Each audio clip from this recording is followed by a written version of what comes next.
Nous devons ensemble avoir conscience que nul autre que nous-mêmes ne viendra sauver notre nation et que cela exige de chacun de nous une mobilisation tous azimuts. Peuple congolais, il est temps de nous lever, de nous serrer les coudes et d'agir pour défendre notre patrie, notre intégrité territoriale et l'intangibilité de nos frontières. La République démocratique du Congo est victime d'une nouvelle agression rwandaise et des actes criminels et terroristes du M23.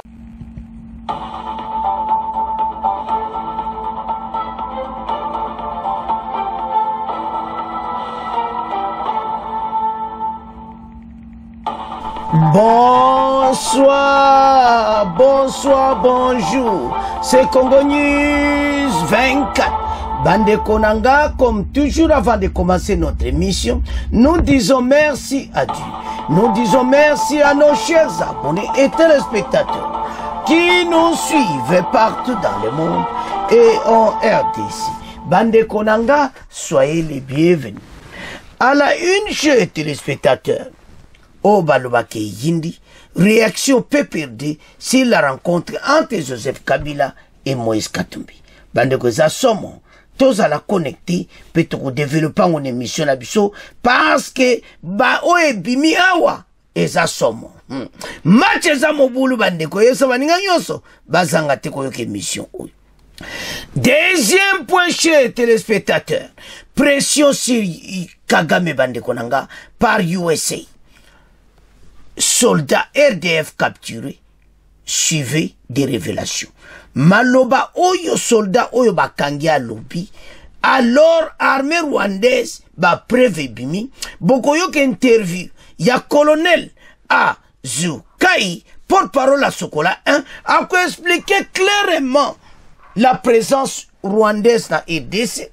Alors, maintenant, Kagame devant un fait accompli, dormir alors, Banamboka, match za mobulu, menaza coincé. Alors, Togoyolande mission Bogoyoka, ba réaction, ndenge na ndenge. Angola, Lorenzo, a téléphoné pour présent Union africaine. Match za mobulu, tous à la connecte. Chers téléspectateurs, émission d'Abse Bandi, et comme étant tous ensemble, ma solo yamboka. Bande Kotoko Kende directement, au Balobake Yindi. Au dossier ya Kabila et Katumbi. Bandeko réaction à PPRD za mawato. Ba commentaire ba tie za mawato. Boko yoka si rencontre wana auto yoka kine mission lobby et mena PPRD a ekoloba. Nazo yebati. Parce que boko yoka Kambere a ko expliquer makambo oyo Kabila na Katumbi bakutanaki. Mais l'autre ntolo avant toyoka Kambere PPD penza nde kaka bazawana baloba pena na congolais makampe côté et côté bimi parce que bango lelo situation tozo vivre za bango batu ba créer yango et puis bazoka personnalité bazoloba que la façon dont pays est dirigé dictature est makasi pays est pena ko bien té et puis Kambera zotia maloba sukali arrestation des opposants, arrestation arbitraire. Donc tant qu'il dit ça na yebité balmbal laksa ba congolais nini ke bango nde ba yebi ko diriger mboka. Les pays sont na kati ya galère, les pays sont détruits. Donc ba juba mbongo nyonso ba bimboko etika la kabo. Kagame zwana latu. Kagame zobongsa Rwanda. Biso mboke zokufa. Bazala ki wa pendant les 20 ans. Ke ba diriger mboka oyo. Lelo ba ko expliquer pas ba congolais quoi. Et moi ça me fait mal. Tana zo yo kabaza ko expliquer makambo. Tana zo yo kabaza ko loba na bime batuyo. Nazo ye bati. Il faut pas comprendre que makambo ba bazo sala les amabe.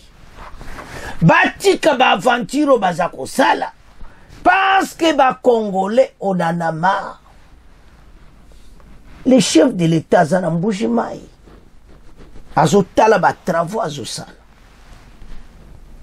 oyo nyonso epa faci eza le chien à bois la caravane passe ye aza na mbujima azosala masolo azobongisa mboka na biso banzela kitoko me faci lera oyoka makambo oyo nasiso atali bango leme nazo comprendre balideru bato oyo te ils ont fui d'abord ces pays clandestinement ils ont quitté la RDC et puis ils se sont bakisés que baza ko soutenir la rébellion à l'est l'armée rwandaise soko tali olobi me bakoloba nini parce bafundaki bango. Commençons d'abord avec Katumbi. Et c'est Katumbi qui a prononcé Kagame na monoko na. Mais lelo azo ko critiquer président Félix la dictature. Arrestation des opposants. Mboke za mabe, mboke zo tambola bien te. Mais yo moko na ntango zaki gouverneur. To mone lo moto sana EDC mobi. Lelo zana bambongo wana zanango. Obongisi EDC, opesi ata combien?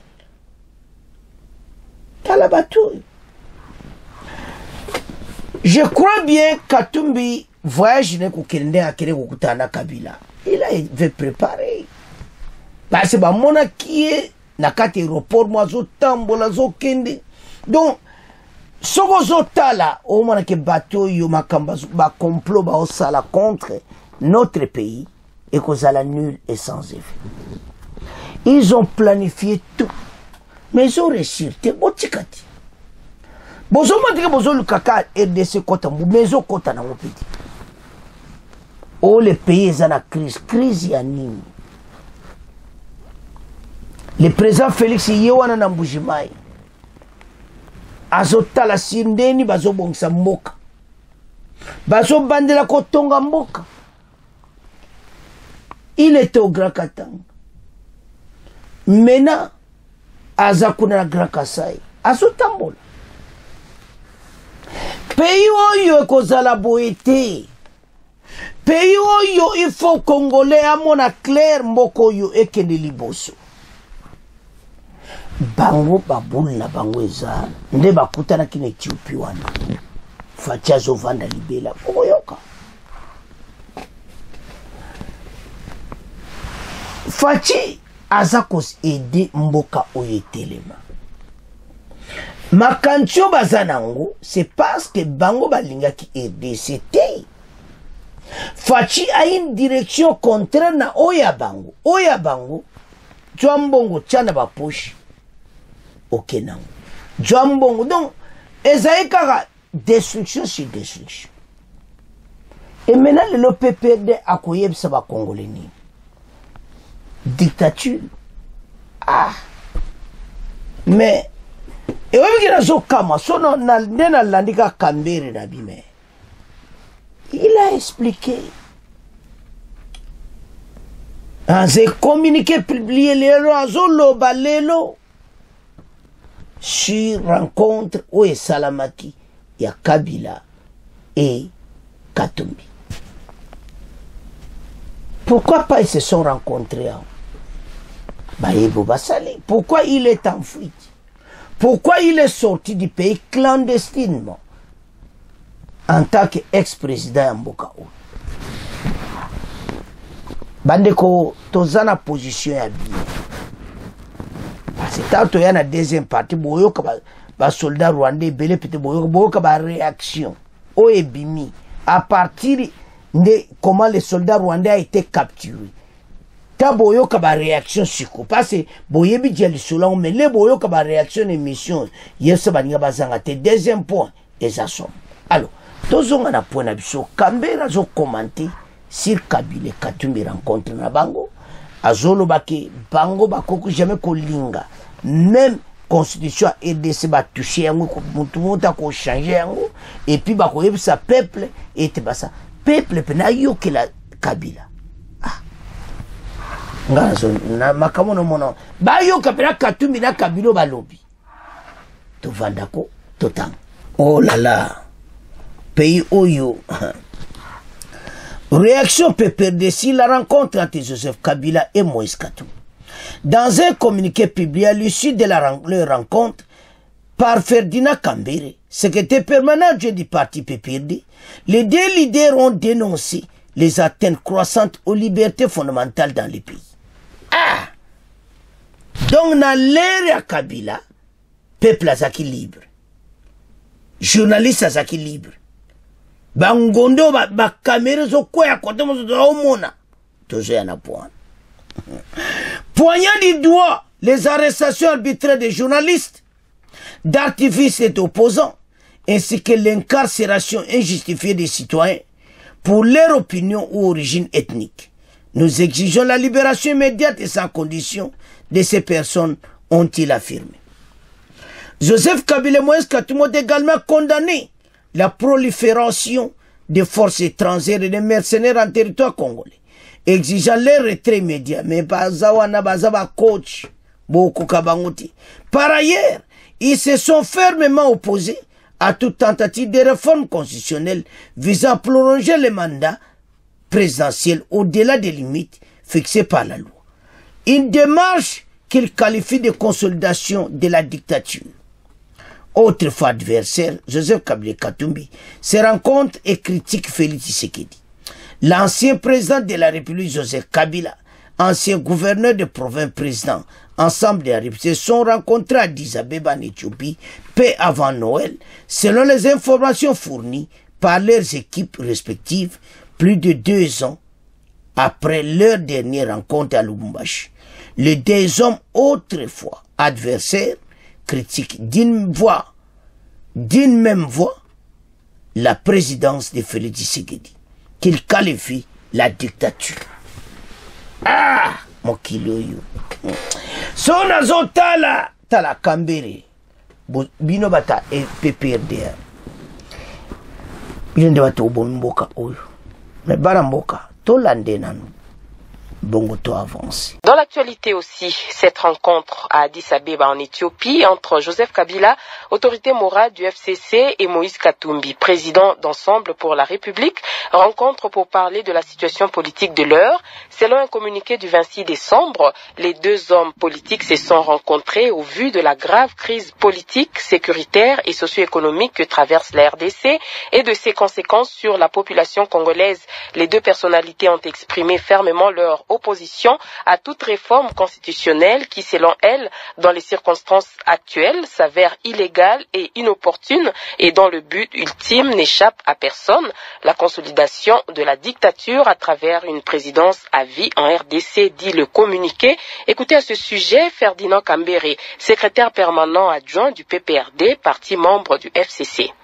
Ils ont donc profité pour dénoncer l'oppression contre la société civile, les journalistes qui sont arrêtés, les membres de groupes de pression, les opposants qui sont arrêtés pour leurs opinions. Mais il n'y a pas que, il y a les civils, il y a les militaires qui ils sont simplement arrêtés aussi parfois pour leur appartenance ethnique. Donc ils ont dénoncé, ils ont en même temps aussi annoncé leur refus à toute réforme à la Constitution dans notre pays qui est en train d'être envisagé dans ces circonstances qui seraient des circonstances où toute révision sera illégale et inopportune. Voilà, c'est pourquoi ils se sont rencontrés tout en promettant à ce que leur rencontre est ouverte à tous ceux qui pensent résister contre toute programmation d'une dictature dans notre pays. Chers téléspectateurs, Tolandi Kambere, liberté fondamentale, liberté de la presse, liberté nyonso wana, to banana wana. Est-ce na l'ère Kabila, batu bazaki vraiment libre à s'exprimer. Bande koto za clé to en émission. Ba lo bateto lo ba be pona bango. Mais tous est-ce batu bazaki libre. Seulement quand en 2018 avant vote. Bobi batu boni ba combien de bateaux ba perdre mais ba vina avant 2018. Bobi combien de bateaux ba qui portaient disparu. Et pas trop souvent le kabandi kona bango makamwe bele salama.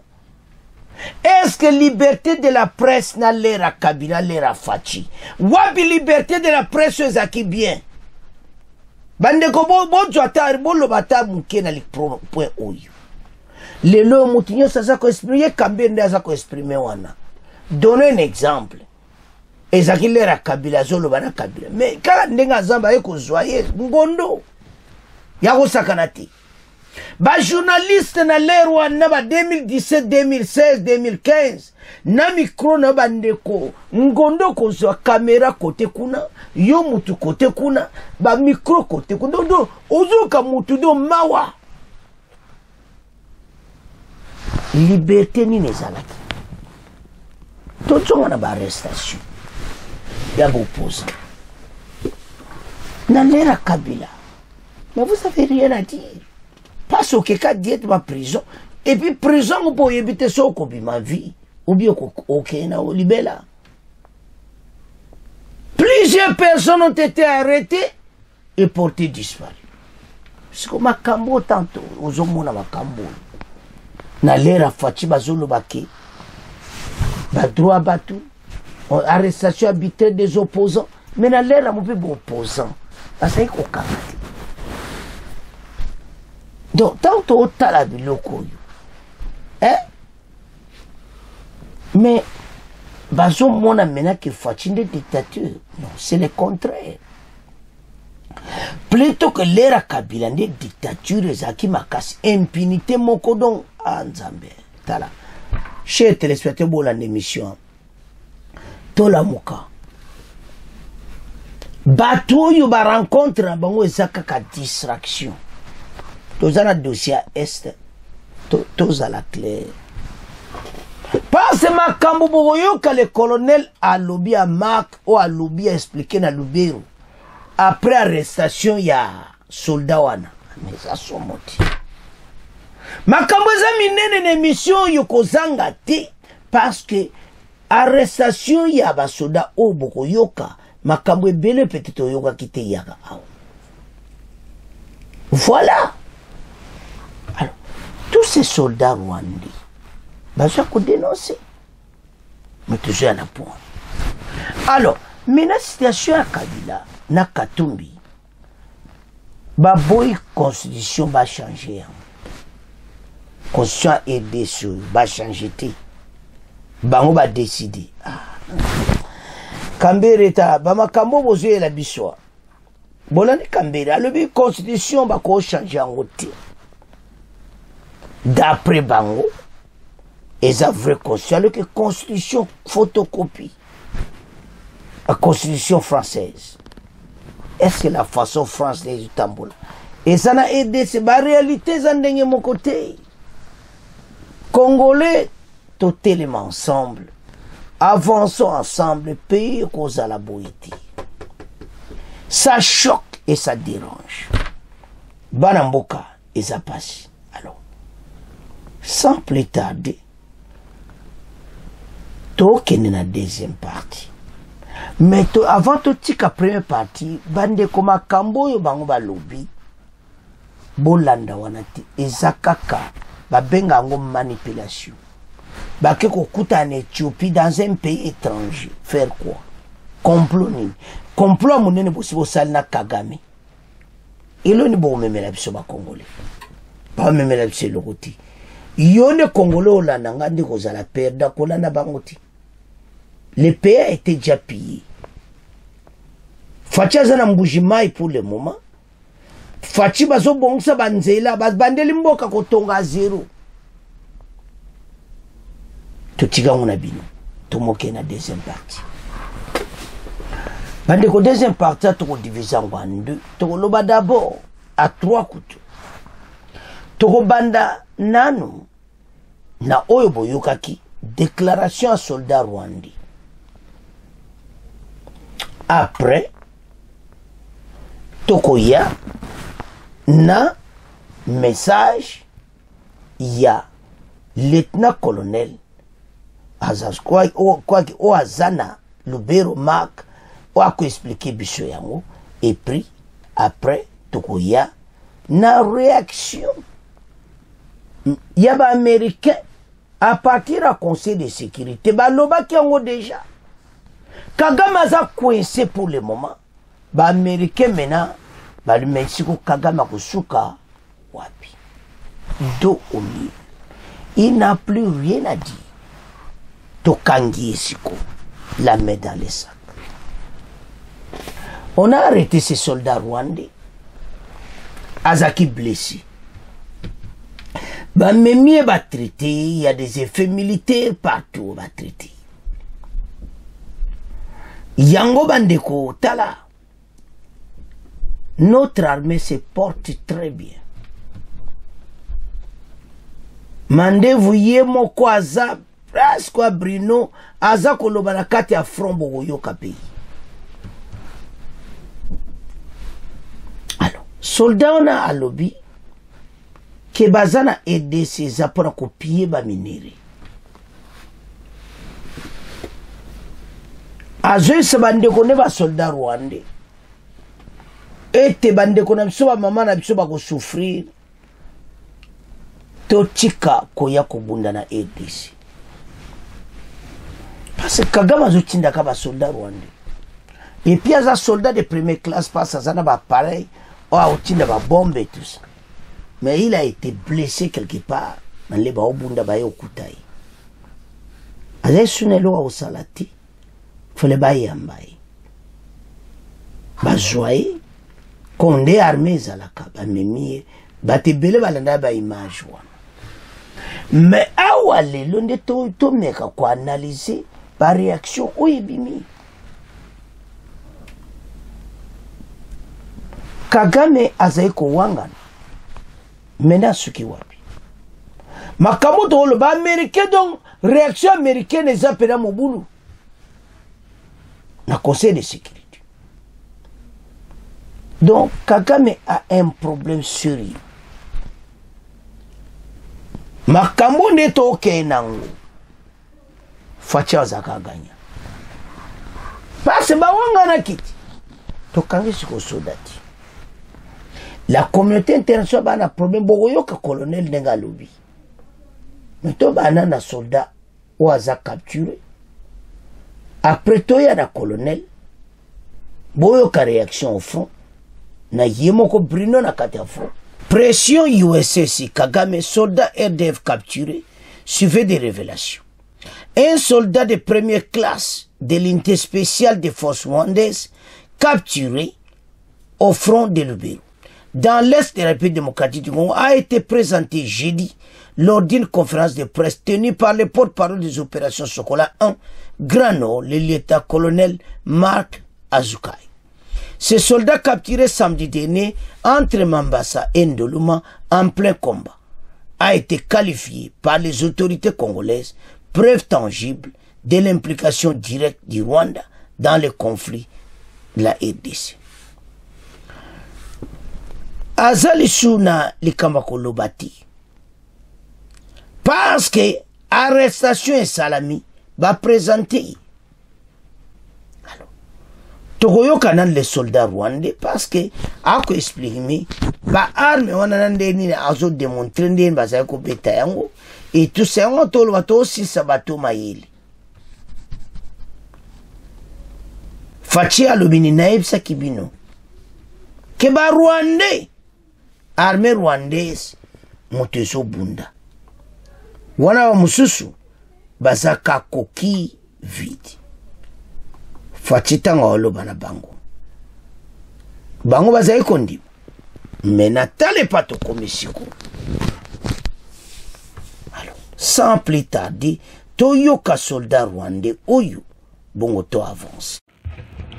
Bande ko toko landa siko soldat rwandais, il a été arrêté à lobi bango baza na SARDC baza kubunda na bazana M23 ensemble donc baza pende belé. Alors à quoi expliquer ndeni ba ko utiliser ba matériel parce ba kankera ba matériel militaire. To landa ye bongo to avancer les missions na biso parce que l'heure est grave as baza pende belé. Bakaba yita Roncha 7 akaba ari imbunda y'umusada ikoreshwa n'igisirikare cya RDF. Kompora mureba hano izo ngufu z'igisirikare cy'u Rwanda imbunda wabarashisha zose uko wabatera kose ariko bafite aya makompara n'imbunda yarasa ntago wabakura mu birindiro.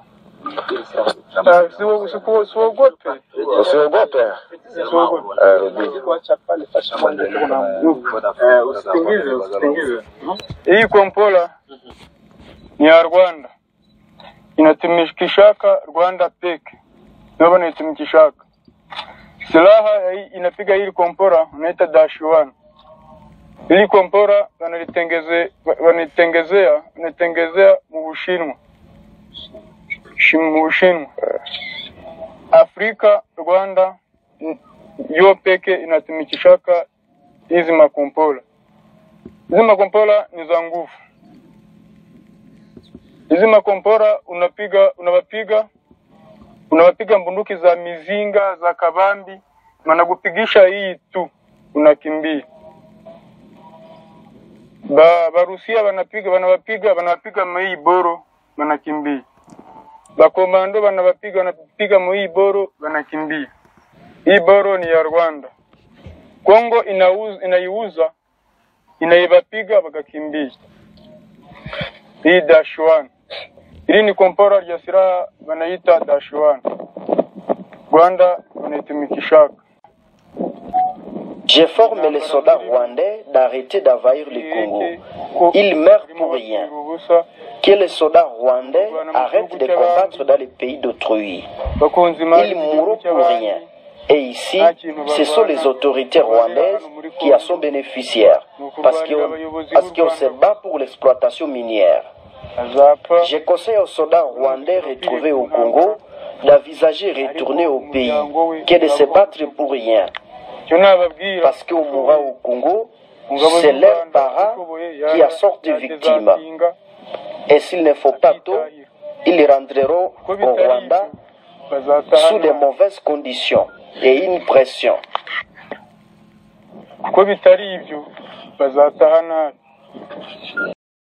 Bandeko tolandi asa ko expliquer na ba arme azo saban soda musuke ba yana EDCT za guerre ba minere donc eza guerre mo to ina so Kagame zo pi ba minere na ndenga musakana ti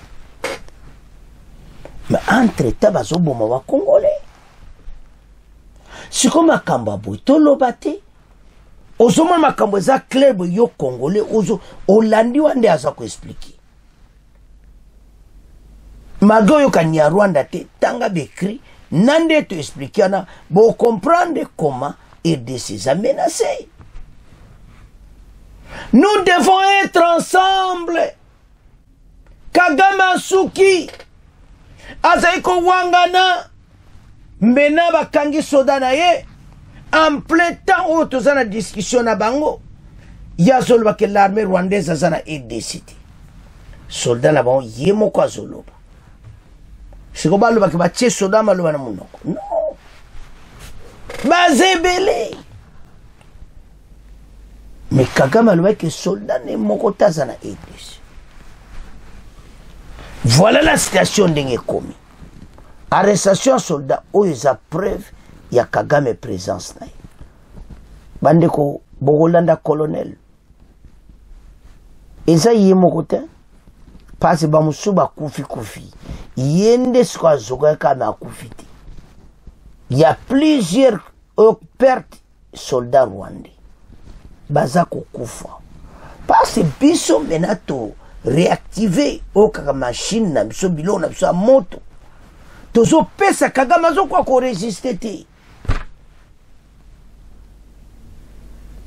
donc ndenga zazo calculer parce que bazali suna plastique Ndoluma na maboko na biso, Mambasa na maboko na biso, Kasiki na maboko na biso, à 5 km ya Alimbongo. Toujours ko ndeni to ko plonger ba na Limbongo to benga na bango et puis to boto la Limbongo. Dango Congolais place aux atelema. Pour les pays loba. Surtout sur loba et pele ba mona ngoma pe. Alors, maintenant to kende pa ya colonel. Colonel porte-parole à Sokola 1, la Grand Nord, a expliqué comment la présence rwandaise est. Abi soda on a boyo que tu il y a sa première classe. Et puis expliquer ba arme ndé azai ko utiliser abango, il a été blessé, azai sur la mouvement te, ba okute kana position ba kangi, ba tombolié ba omema na maboko. En tout ça, bozo mona teke mena ke Kagame asuki. Bato tout basa ba complot libanda RDC contre Facho motie match zongera bino. Mais bango ba otikati. Mais baye te ce pays. Tozana avancement pays oyo muta okoka biso azati. Et nous allons gagner cette guerre. Ennemi toko bengane musika. Yamba na mboka to telema pour ce pays. Kagame azana problème sérieux pour le moment. Azoye beloka kusalati. Parce que maintenant il est réveillé. Toyoka, le colonel porte-parole Sokola 1, bon auto avancé. Bandeko le lieutenant-colonel Azukai, porte-parole de Sokola 1, a expliqué Makambo Oyo que Oezaba preuve a été qualifié par les autorités congolaises de preuve tangible de l'implication directe du Rwanda dans le conflit en RDC. C'est le Rwanda qui combat la RDC, a affirmé le lieutenant-colonel Azukai devant les journalistes réunis dans les collines de Lubero. Kinshasa, Kigali d'avoir déployé plus de 4000 soldats militaires sur son territoire. Principalement dans la province, et les affrontements se sont intensifiés. Ces accusations sont soutenues par des rapports des Nations Unies qui confirment que les forces rwandaises ne se limitent plus à un appui au groupe rebelle M23, mais mènent également des interventions militaires directes. Selon les rapports crédibles, les interventions militaires du Rwanda au Nord Kivu se sont étendues au-delà de opérations appui au M23. Déclaré lundi, ambassadeur des Nations Unies, mais toujours dans les Nations Unies, toujours à Diana Pouana. Toyo Kanano, le lieutenant-colonel, bon, auto avancé les missions. Aujourd'hui, nous vous avons invité spécialement pour vous fournir les preuves de l'implication du Rwanda à travers son armée dans ce qui se passe ici en République démocratique du Congo. Le lieutenant-colonel Maki Azukai rappelle que l'armée congolaise est engagée offensivement pour défendre le territoire national. Quelques villages sont déjà libérés entre Kasiki et Luanga dans les groupements de Tama, Cheferi de Bamate et Ndoluma. Écoutez, laissez-moi vous dire que les opérations vont bon train. Nous sommes en train d'affronter l'armée rwandaise à travers son unité spéciale.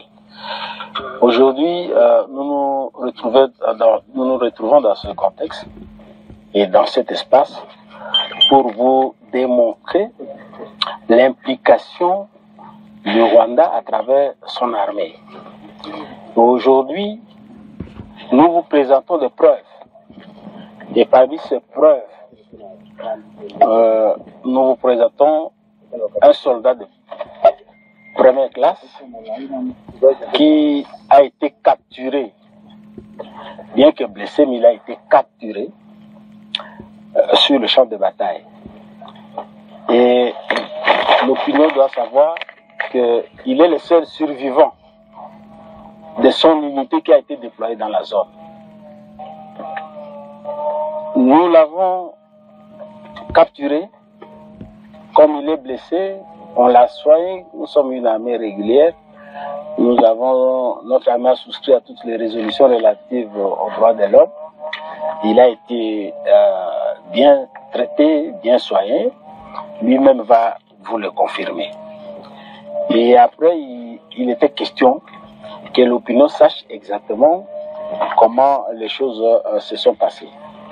C'est comme ça qu'il répondra à toutes les questions que vous allez lui poser. En dehors de ça, vous voyez à côté de nous le matériel que nous avons récupéré sur l'ennemi.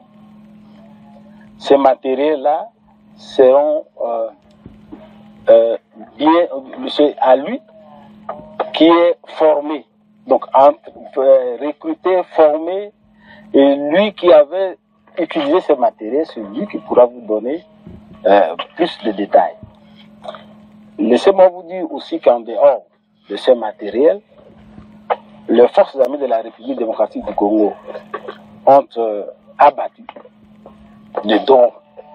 Aujourd'hui, pour ce matin, nous totalisons 15 drones de la force spéciale rwandaise, de l'armée rwandaise, qui ont été abattus dans la zone. En dehors de ce matériel que nous avons récupéré sur l'ennemi, en dehors des soldats qui a été capturé, blessé, soigné, les opérations se portent très bien. En ce qui concerne les détails, nous avons récupéré Luanga, Kasiki, dans la chefferie de Bamate. L'ennemi qui tentait de s'aventurer sur la localité de Nolouma a été démystifié et nous avons récupéré Nolouma. Aujourd'hui, les opérations se déroulent dans les environs de Mambasa et Alimbongo. Voilà ce que nous pouvons dire brièvement sur l'évolution des opérations dans cette zone. Nous avons fait ce qui est prévu. Nous avons donné les meilleurs de nous-mêmes et nous continuons à le faire. C'est à la population maintenant d'apprécier si le travail c'est bien fait ou bien il y avait une sorte de psychose dans la ville. Aujourd'hui, c'est vous qui venez de la ville, c'est à vous de nous dire si la population continue à s'inquiéter. Mais sinon, les forces armées de la République démocratique du Congo ont fait le travail. Ils continuent à faire le travail sur le terrain et nous laissons à la population l'appréciation de ce qu'ils sont en train de faire. Nous rassurons la population de Lubero, Butembo. Hier, il y a des guignols, de fafarans, de marionnettes qui avaient tenté d'intimider les gens. Aujourd'hui, je pense que c'est eux qui sont en train de fêter dans des grottes. Donc, la population doit continuer à nous faire confiance. Et nous saisissons cette occasion pour remercier tous ceux qui sont en train de nous soutenir en termes de soutien moral et autres. Et nous remercions la population pour cela. Bande Kotolandi, colonel a expliqué très bien. Ba preuve zo laksaki armée rwandaise. Balobi baza ko appuyer kaka M23 ti. Ba commencer l'opération directe. Armée rwandaise. Na force nyonso ba bunda na biso. Kagama kanisa keza facile. Pourquoi comme combattre? Ezali suma kamba appuyer to landi colonel et combien opération directe. Na biso to bunda na armée rwandaise penza. Totika makambo appuyer les 1-23 sous bongote. Bango mena bazali devant 1-23 na sima na bango. Ba tweet oyo. Et belé bango 1-23 ba baso mona armée rwandaise azana front. Basa ko utiliser ba canon. Kagame mission na yi akoma. Abotola so akoma so Butembo et tout ça. Mais c'est un échec. Oh, ils ont l'accès qui a dû échec. Aïe, ça, ça m'a cassé à botte la canne de l'Oumali. Aïe, so Alimbongo, sous le commandement du général-major Bruno Mandefou, commandant des opérations Sokola et Grand Nord. Ani, c'est les militaires à Congo qui doivent défendre le Congo là.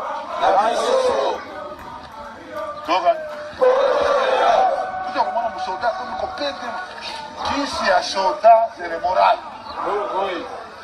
Soda c'est la kisi mususu. Il faut comprendre pourquoi je monte.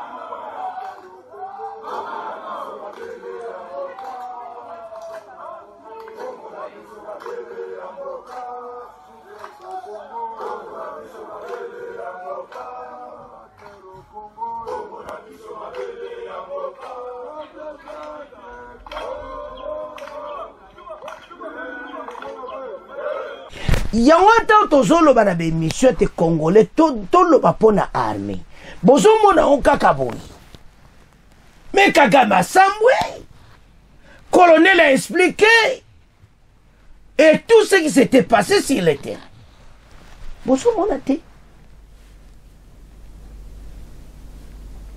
Maintenant les soldats rwandais arrêtés sikoya koloba ni il n'a rien à dire Kagame maintenant ça coincé tokangi loba lisusu. Pourquoi tozomona ngo te bana mboka toza bitumba à l'intérieur et à l'extérieur. Intérieur yango na bakabila na Katumbi akokuta na Ethiopie baza na mbongo elune zanga bango bapesa bato ba milliards de dollars basoma ba arme ba AFC wana ananga elune zanga bango bapesa déjà bazo ba combattre Fachichi na suka baza ko décider yango baza neshek Fachinde agaye masulu yango yo sala bango passe. Il croyait que c'était facile mba moto botelikom bomonde bosuki bokaze kezaka direct armée rwandaise a comme yemoko au front direct et c'est souvent qu'on a appuyé les M23 donc le FARDC se bat avec l'armée rwandaise sur son propre sol et ça la matin communauté internationale baza motema mabe o ezaba prévo yo Kagame malgré ma pression il fallait qu'à mon amakamnango. Alors maintenant pression bandaki déjà na conseil de sécurité ambassadeur il y a USA na Nations Unies Greenfield a expliqué tout sur makambo il fallait que le nom de Kagame présence na RDC et c'est un nini bango ba yebike armée rwandaise azana mboka na biso oyo Kagame azowangana. Il savait avant même tokanga soda oyo basalini. Oui, pression pour le moment et Mathilde Kola Kagame parce que ba preuve maintenant biso to relax. Tokangi soldat rwandais de première classe. Yemo soldat na zako expliquer. Et puis carte na yezali. Makamutu ezo ba représentant. Situation autre zanango à l'est congolais. La communauté internationale va contribuer parce que ba preuve a bouli mais tout tangana toka oba bandeja koloba avant même arrestation. Le lundi, Linda Greenfield, ambassadrice des États-Unis auprès des Nations Unies lors d'une session de conseil de sécurité consacrée à la RDC, le conseil de sécurité a récemment prolongé d'un an il y a un mandat MONUSCO et jusqu'en décembre 2026, les États-Unis ont soutenu cette décision en regrettant l'absence d'une mention explicite du rôle du Rwanda dans la déstabilisation de l'Est congolais.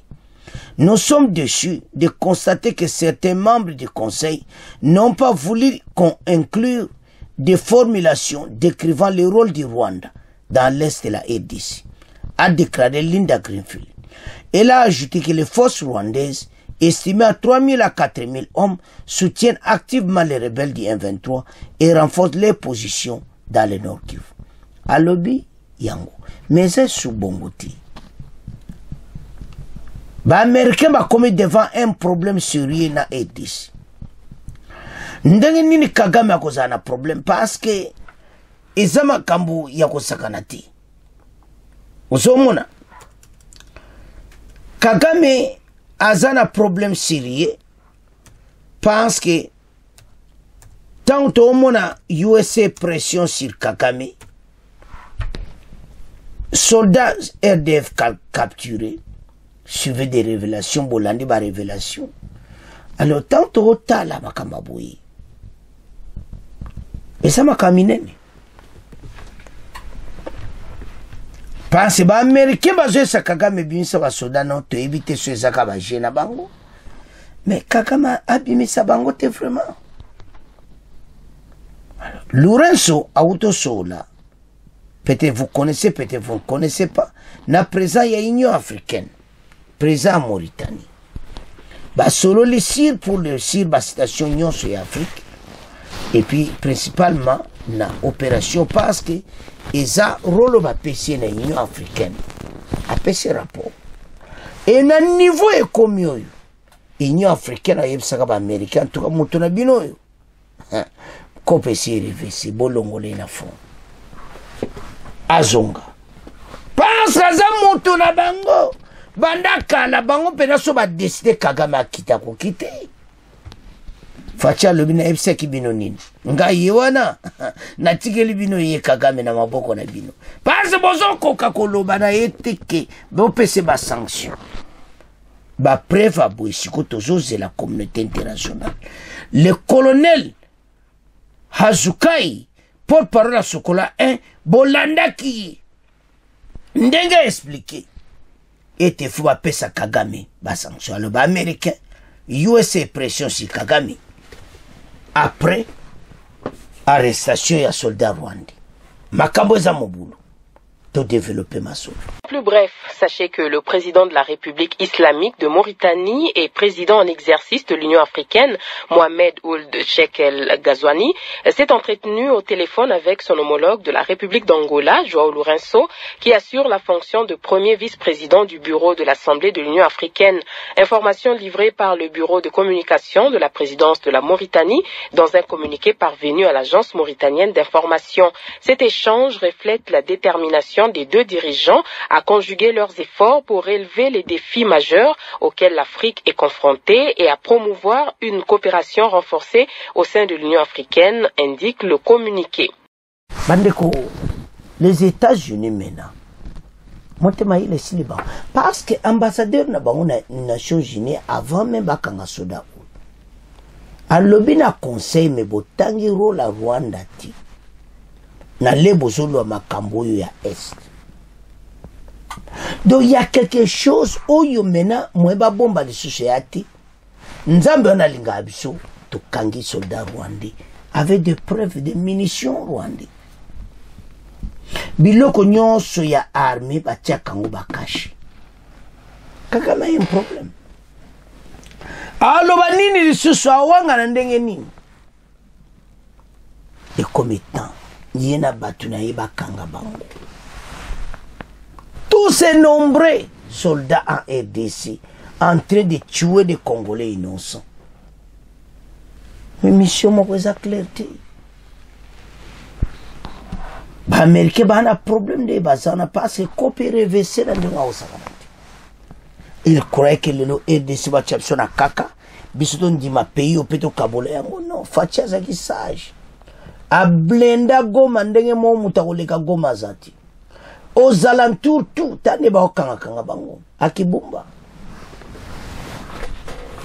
Alors maintenant position tozanango eza ke ba américain mena ba sa Kagame signé accord à Luanda makamosili bosana M23 parce que ndenge colonel azokwa a expliqué ango azokwa expliqué clairement était toujours bundana armée rwandaise.